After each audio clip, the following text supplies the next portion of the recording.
Looking back at the last 2 years for you, what has stood out to you most as this company has tried to get back on its feet? You were pressured to sell a lot of assets at very low prices. You refused. You said, we're not going to do that. Right.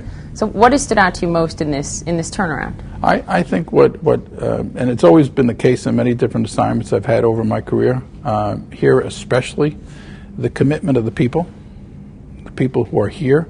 One of the myths of AIG is that everybody left. They're not. They're still here. How many employees do you have still? We have, if you include the advisor group, which are independent registered representatives, we have close to 70,000 still within the company. They're here. Most of the employees did not leave. In fact, most of our clients didn't leave. We still do business with 97% of the Fortune 1000 in the United States alone. And when you look at Europe and so on, so our clients are still here, our employees are still here, they're committed to each other, doing business the right way. So to me, it's the strength of the organization. And all we had to do is just get it focused and get it right and get us to perform well, wait for the prices to emerge so we could pay off our debts, which we've done. And so now it's a question of AIG actually made it. We're now the new AIG, and we're functioning very well, and you'll see we'll perform well. So it's a perception issue. I'm wondering how you think AIG was perceived versus how it is perceived now. And really, do you care? Do you care how Main Street, if you will, the proverbial Main Street, many who are clients of AIG in one way or another, how they perceive this company? I think it's important for this country that the government intervened. And we could go back and question how they intervened or what was done, and I worry about everybody, questioning the past, so to speak, of the decisions made. The fact is that we had to act as a country. We had to make decisions or we'd be in a Great Depression today. And so, yeah, there were some judgments that could have been done better, but when you have to make that decision in a matter of days, it was done. And it cost what it appears to be the taxpayer a lot of money. We have to show that American people, when they're given the opportunity to act and the freedom to act, and they act responsibly, we can fix our problems. And so for me, AIG has to prove that, yes, the government gave us help. The government kept this company afloat, not for the sake of the company, but for the sake of the financial system.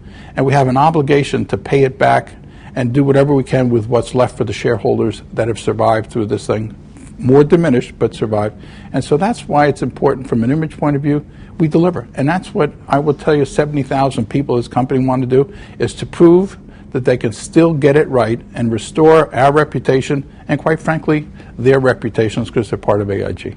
Looking at the broader picture of Wall Street right now, the SEC announcing a big settlement with JP Morgan this week. The SEC calls it a very similar case, different dollar amount than the Goldman Sachs settlement. So I'm wondering your perspective on how many more of these you think there are ahead, how widespread you think this issue is when it comes to mortgage-related issues. Look, there are a lot of issues out there.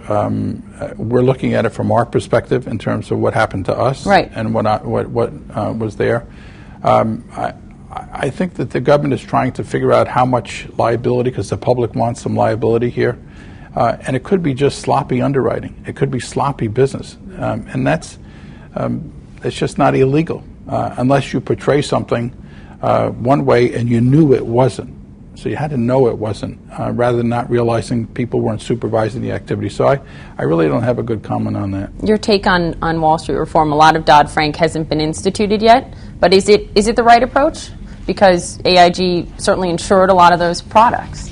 Right now, the most important thing is we've got to get companies to regulate themselves and do the right thing. The regulators have to figure out what they want to do to improve that system, but no system will resolve weak management. There isn't a system in the world that can do that. And so we've got to make sure that we understand what our capital requirements are. We have to have some clarity how we run our business.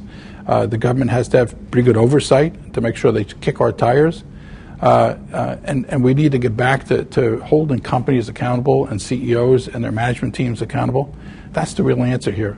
Dodd-Frank's not going to solve the problem. Yeah, we have to have better capital behind some of the bets and the derivatives, but I think in the end, we've just got to have here's the rules, let's supervise and run your businesses the right way.